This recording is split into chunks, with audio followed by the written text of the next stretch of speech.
I've spent the last 20 years working on Cadillacs, and lately I keep seeing the same thing happen. A perfectly good Cadillac comes in, the owner didn't crash it, didn't neglect it, didn't do anything most people would call reckless. They just installed something they found online, something that looked completely harmless in the box. Today I'm walking you through 7 accessories that cause real documented problems on Cadillacs, including the one that can cost you your powertrain warranty, and exactly why. None of these are exotic parts. You've probably seen every single one of them for sale somewhere this week, maybe even sitting in your own garage right now. Let's get into it. Number 1, don't put universal seat covers on a Cadillac with a passenger sensing system. Most cars from the last 20 years have one, and here's the problem. Sensors in that passenger seat decide whether the airbag is armed or disabled, and a cover that's not built for that exact seat can confuse the reading. General Motors has a bulletin telling dealers to use only GM-approved covers for this reason, and they've documented the exact symptom by name on Cadillacs including the CTS and the STS. The airbag status flickering on and off with someone sitting right there. It's an easy thing to miss because the dash doesn't actually scream about it. It just quietly shows the wrong light. I had an owner proudly show me a leather cover he'd added to freshen up the interior. He had no idea the seat underneath it might not be reading his wife correctly every time she rode along. If your Cadillac has this system, the only cover worth trusting is the one GM built and tested for that specific seat. If you're not sure your Cadillac has it, check the overhead console or dash for a passenger airbag on and off indicator, or just ask before you buy anything for it. Number 2, don't put wheels on an Escalade without checking that they're actually rated for it. Big wheels are basically part of the Escalade's identity, and I get the appeal, but here's what matters. Just because a wheel bolts on doesn't mean it's rated to carry your specific Escalade. These trucks are heavy, and GM's own paperwork shows that even their factory accessory wheels have real load limits behind them. Limits that change depending on how your truck is equipped. I've seen customers roll in with a beautiful set of wheels and no idea their truck technically fell outside its own certified rating the moment the old ones came off. Before you buy the wheels, ask one question. Are these actually rated for my exact Escalade? Most sellers online are selling you a bolt pattern, not an answer to that question. Number 3, don't swap the grille emblem or add a push bar without checking what's behind it. On a lot of Escalades, that Cadillac emblem in the grille isn't just an emblem. It's sitting right in front of the radar that runs adaptive cruise control. GM has documented cases of the cruise system going down simply because the wrong emblem, grille piece, or push bar was in the way. I know an owner who swapped his emblem purely to make an older Escalade look like the newer model year. And cosmetically, it worked great. Functionally, his adaptive cruise started cutting out a few miles into every drive, and it took him a while to connect the two. If you're changing anything on the front of an Escalade, ask whether adaptive cruise or forward collision runs through that spot first. Buying, modifying, or just maintaining a Cadillac? I put together a free Cadillac buyer red flag checklist with the exact things I inspect before recommending any used Cadillac to a customer.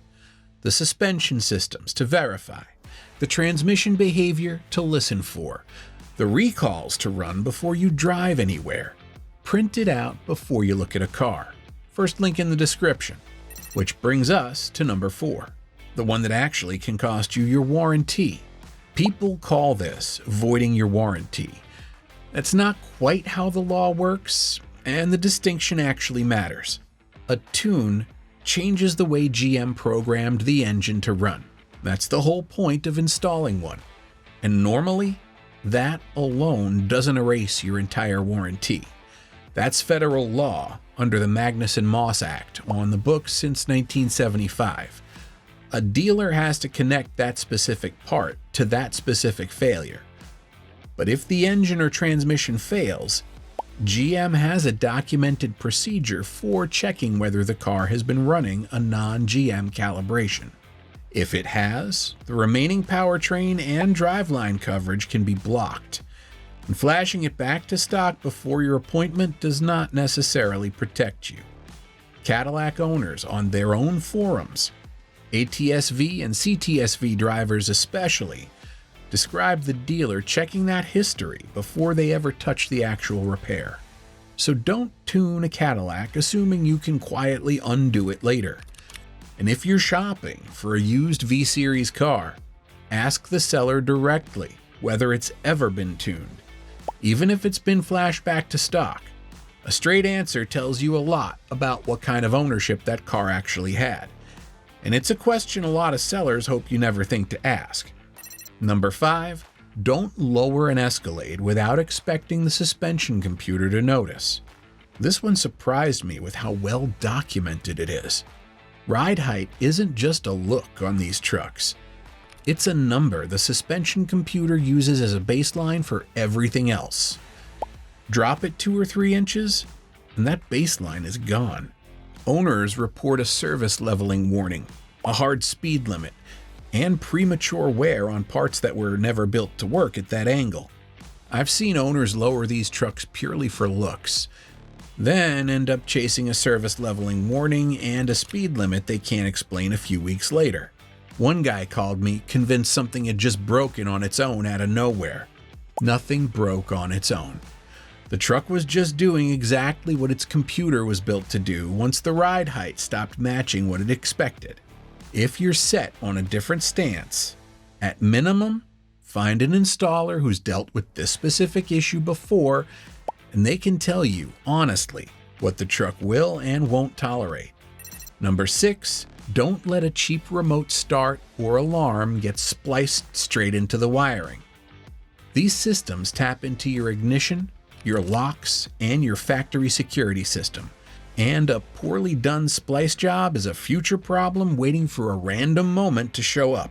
I've seen it turn into intermittent no starts, a security system that arms itself for no reason, and modules that stop talking to each other for reasons nobody can explain without pulling the dash apart. One case that made the rounds recently involved a Cadillac that started on its own from a switch that had nothing to do with the ignition, traced back to a failing aftermarket remote start module backfeeding power where it never should have gone. Most modern Cadillacs already have a remote start option built in or available as a proper factory accessory.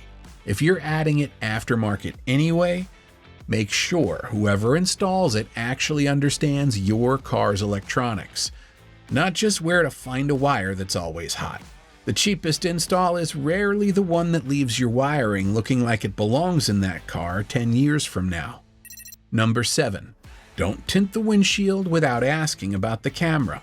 A lot of Cadillacs from around 2014 on use a forward camera behind the rearview mirror for lane keep assist and collision alert. GM names the CT6 and the XT5 directly in a bulletin listing window tint as a cause of those systems failing. And a wider bulletin says the same thing across the brand. Tint that camera's view and those systems can just stop working. Most people tinting a windshield are thinking about heat and glare, not a camera bracket a few inches away. Ask your shop about that spot specifically before they wrap the glass. A good shop already knows to leave it clear. A shop that's never been asked probably hasn't thought about it either. And you won't find out until the one time you actually needed the car to catch something before you did.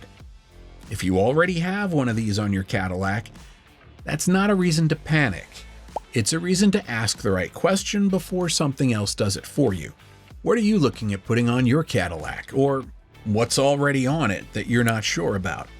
Tell me in the comments and I'll tell you exactly what to check.